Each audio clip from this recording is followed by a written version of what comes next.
Maayong adlaw kaninyong tanan nga nagpaminaw karon, ning tulumanon kini ang akong suliran.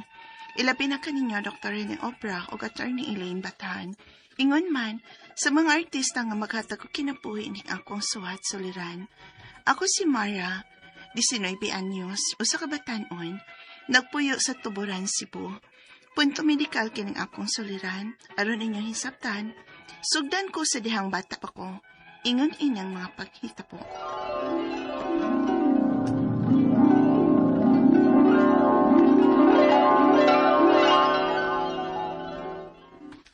Asa naman sad ka? Ana sa kawas, makituwa sa akong mga friends. Okay, dili magpalabig kiat ha. Mama.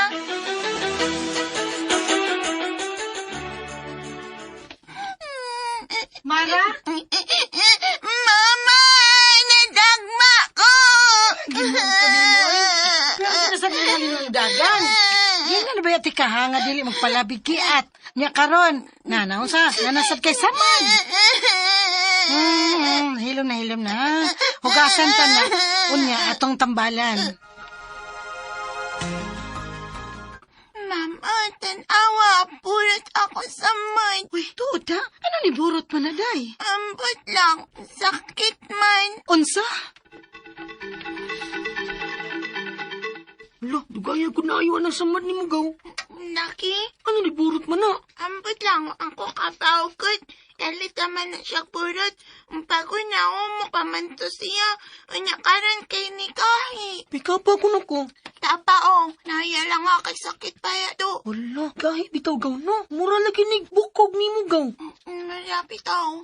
Umok man ni sa una niya karon kay ni Kahi, no. Ili pa day ka magpa-check up. Dili ko, oy. Hatlok ko. Nagpalit ko gatas para ni Monak. Inom mo gatas kada adlaw ha? Basig kuwang ra kag calcium. Papa, thank you.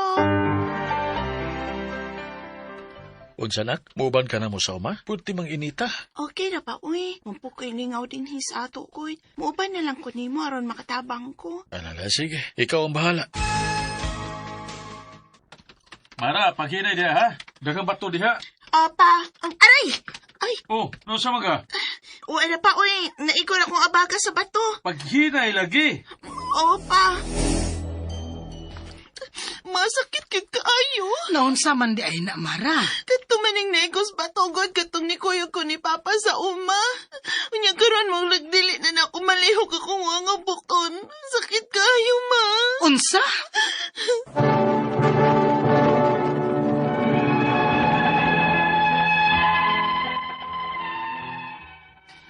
Tungod sa kasakit, midesisyon na lang akong mama nga dadon ko sa ospital aron ipacheck ang akong kahimtang.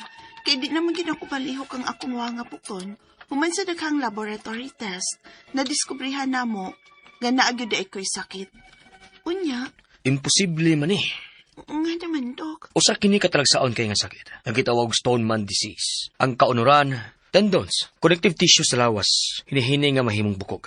Unsa, Dok? Mahimong murag bato imong tibok kalawasan tungod sa kagahi.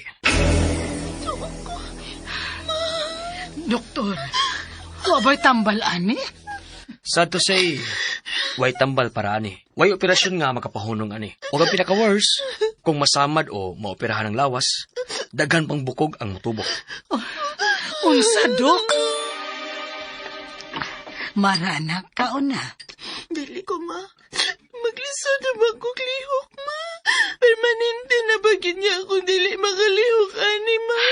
Anak, kung may tabo gani na nga dili na gid ka makalihok, niami nga imo pamilya, dili ka na mo pasagdan. Anong naingon mong ani? Anong ako pa man, ma? Mara. Ma, di na ako makagawa sa bahay. Di na ako malingi akong liog niya. Di na sad ako matuko. Mara. Masuya na lang ko sa uban akong kaduwa sa una. Nga sila makagawas-gawas sa diya ako. Niara ko permi sa bahay. Anak, kung pwede palang unta nga ibalhin na imong sakit dinhin ako. Ako nang buhaton. Aron dili ka magantos. Mara? Hindi ko ginhawa. Mara! Unsa? Sakit dawaton nga maon inahitabo na ko. Gani, nanugod ako og pasuwat ani, aro lang makapadako ninyo. Kay ultimo pagsuwat, lisod na para nako. Ang akong mga pangutana mo kining mosunod. Unang pangutana, Dok, unsa man gyud hinungdan aning akong sakit? Natao ba ko ani o nakuha lang ni nako pagdako nako? Posible ka nga kaliwat ning maong klase sa sakit? Ikaduhang pangutana, unsa may mga butang nga makatrigger sa pagsamot ining akong sakit? Ug ngano man kung mabangga o mahug lang ko, mahimo mang bukog ang dapit sa akong lawas nga maiko. Nabay tambal nga makapahunong sa pagtubo sa extra bones? Ikatulong pangutana, nganong dili man recommended ang operasyon sa akong sakit? Unsa may mahitabo sa akong lawas, iniglabay na pod sa laing mga tuig. Posible pa nga dili na gyud ko makalihupuhon? Ikaupat ug katapos ang pangutana, kung kaluy-an sa Ginoo ug naay tawo nga gusto makigminyo nako ug dawat ang akong sitwasyon, dili ba delikado para nako nga makabaton og anak? Kung posible man, posible sab kaha nga maparehas nako ang akong anak sa akong kahimtang. Palihog, tabangi ug tambagi ko, kini ang akong suliran, Mara. Mayong adlaw mga suking tigpaminaw din sa tong programa, kini ang akong suliran. Ano na sab ako, si Dr. Rene Obra magiguban kaninyo karong adlaw. Ako motambag mga psychological, drug-related, emotional, behavioral, o mga medical mga problema, kay medical doctor man ako, psychiatrist o drug addiction specialist. Daghang pamaagi, klase-klaseng pamaagi sa pagpadala sa inyong mga sulat-suliran di kanamo. Pwede kayo padala sa mong email suliran_612@yahoo.com or sa tong Facebook account kini ang akong suliran official writers page o diba sa mong batan sa 3rd floor Jose R. Martinez Building, Osmeña Boulevard, Cebu City. Ang atong makutlo nga pagtulunan karong adlaw kini nga you have to respect each other, no? In any group nga you are a member, you have to respect each other. Bullying is a no-no in whatever form of bullying, verbal, psychological, physical, dili gina siya pwede because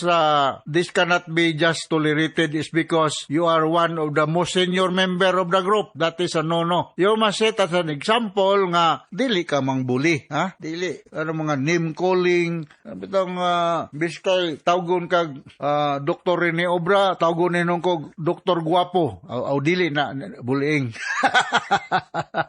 Timitaw, kalagi may imong pananglitan imong ngan June or Peter. Di ka tawgon og June or Peter, tawgon kag something ba nga negative. That is bullying. O pag tawgon kag guwapo, dili na okay ra okay ra.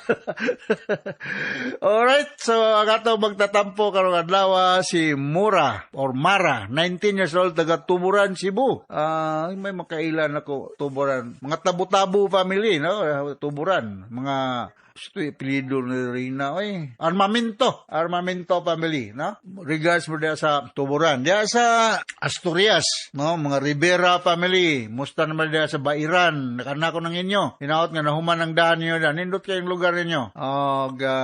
Mga si Kapitan, apelido ni mo dyan, nalimot, sorry, Aguanta, dia sa Asturias, no? Okay, so, mga taga, tuyok na mga to sa Bugo, Bantayan, bago lang dito sa Bantayan, okay? So, unang pangutana ni Mara, lisura sa nangimong problema, Mara. Tagaan sa gipugong ni mo glabad sa on, Mara, na? Sige lang, ato lang yung paningkamuta, no? According to Mara, sakit ko no dawaton nga natao ni nahitabo niya ko, no? Gani, nanugo siya og pagsuwat ani kay pero lang mapadala din sa atong kining akong suliran. Lisod bagod para nako nga mangutana kining mga problema, ha? So, lain nang nagsuwat ani para ni Mara kay maglisod lagi pod siya og ano, suwat. Unang pangutana, Dok, Dok, unsa man gyud di ay hinungdan aning akong sakit? Nataw ba ko ani o nakuha lang ni nako pagdako? O posible nga mawala ni nako ning klasiha sa sakit. Ang iyang sakit gidiagnose ni siya og sa to Stoneman disease. Stoneman man siguro nig maguna ka niya ning sakit ano magboxer ka. Di bitaw. Ang kining sakit ang hinungdan niya ni is genetic gyapon. Ang may tabaw gud ani Mara no? For some reasons ngatong lawas nga nayan ni sakita ang body mass tissues like mga muscles, tendon, ligaments muhinay-hinay ni siya kapurma og bukog kay bulod nga ngo so na kay murag secondary skeleton sa imong lawas so mao na nga lisod kayo maglihok-lihok ka di kay ka komportable kay stiff baya gahi baya no mo gitawag ni mga orthopedic surgeon kun mga expert ani no extremely rare ni siya no piting certain tingali po ka kay gitagaan kas Ginoo nga nani nagutoy rason tingali kay sumaa sa among pagtuon rare ni siya nga usa sa kada 2 ka milyon ka tawo ang nanani so usa ka sa 2 ka milyon you can imagine 2 ka milyon paigo naman kanig usa ka malita kung kwarta pa nito so nani siya may nani akong balikon ang imong mga muscles ligaments tendons mahinay-hinay og kapurma into bones bukog kay buludngan so progressive ba ha so murag mo ossification na mo term na mo sa among orthopedic surgery sa una ha si Doktora Chiki Obra Roses Mayo proud bitaw ko mo announce on the air nga akong bagwangan nga anak usa ka orthopedic surgeon expert nga lesson na ni life threatening ni siya kundi madali bukuan niya dili basta-basta ang doktor mo biopsy mo opera dia kay this can enhance mo gud nga mupaspas na hinuon og inunta puli ang inunta bag-ong bukog sa inyong mga muscles ug ligaments kay bulod nga pero nahitabo ninyo ani ang mahimo anis doktor matagaan na lang kag ng tambal for pain nga di makakuan maybe non-steroidal anti-infection no or bibig corticosteroid pwede rasad. Sunod nga pangutana, Dok, kanang unsa may butang nga naka-trigger sa pagsamot aning akong sakit? O ngano man kung bangga o mahulog lang ko, mahimo mang bukog ang dapit sa akong lawas nga naigo. Naabay tambal nga makapahunong sa pagtubo sa mga extra bones. O lagi naman, murag makapanglimbawat sa balhibo na imong problema, Mara. No? Kay matrauma, o lagi na, for some reasons, naay new bone formation. Or secondary nga bukog nimo, nga mutubo, puli sa imong mga muscles, tendon, ligaments. Unya, kung mauntog ka, so extremely rare ni siya, no? Ang tambal ani supportive rigid, no? Supportive. No? Extra careful lang ka, hindi ka mauntog. Kaya og katong part sa imong lawas nga matrauma, posible to mo hinahinay og form into bones. Nya ligon ba kaning atong bones, no? Sa akong nabasahan dito sa pagsuroy-suroy nako. Ang kini ko nung atong bukog is 4 times harder than a cement. So di ni siya basta-basta. Ligon kay ni. Genetic ang explanation ay di ko maka-speaker nimo. Basta kay naay just like any other congenital malformation naay mga pangitabo ingon ani nga Ginoo-origin na hitabo may bawo nganong naapod yan ani ang mga sakita, no? Sunod nga pangutana, nganong dili man recommend ang operasyon ng sa akong sakit? Unsa may tabo sa lawas inig labay na pod sa laing mga tuig. Posible ba nga dili na gyud ko makalihok pohon? Dili mo recommend og operasyon ng mga doktor, mga orthopedic surgeon or surgeon in general because akong balikon kung maghiwa-hiwa diha, this can trigger or this can increase nga medyo paspas ang pagkaporma sa bagong mga bukog ng dapita. So the more hinoon kay makuan man to ang surgical wound that could be a source of another bukog formation or bone formation. So mo nang di mo recommend ang treatment ani is supportive management, anti-pain or prevent trauma yung ani lang yun, no? Sunod nga pangutana, kung kaluyan sa Ginoo ug naay tawo nga gustong makigminyo nako ug dawat akong sitwasyon, dili ba delikado para nako nga makabaton og anak? Kung posible sad kaha nga maparehas nako ang akong anak nga nasa akong kahimtang.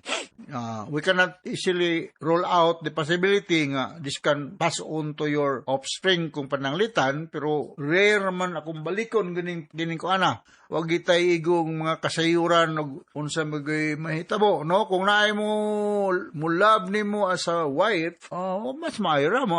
It's not because naa kaniya ning problema ha, nga stone man disease man tawagon ni, nga madawat niya kung unsa man ka, no? So pananglitan na mubuntis ka, closely monitor lang ang progress sa imong pregnancy by ubigay ni para nga ma-aware ta og or ma-monitor closely ang pagtubo sa bata panindang maabot ng mga panahon na, no? Supportive management, avoid dili gud ni siya angay operahan kay musamot og kadaghan ang bone formation kung naay operatibon na mahitabo. Hinaot na kasabot ka maras akong speaker nimo da sa tuburan sa tinudlan nagdisod gyud ko na imong problema kay di mo gid siya pag TB, pag tetanus, common kayo. Kini imong problema stone man disease, 1 in a million. Mura kung minumdum sa kong kantahon pirmi nga 1 in a million you. So maana no. So hinaot nakasabot ka sa kong speaker ni Mara o ngadto sa libuan millions nga naminaw sa atong programa. Kini ang akong suliran.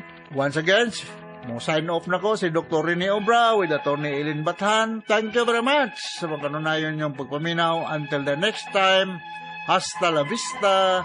Bye-bye.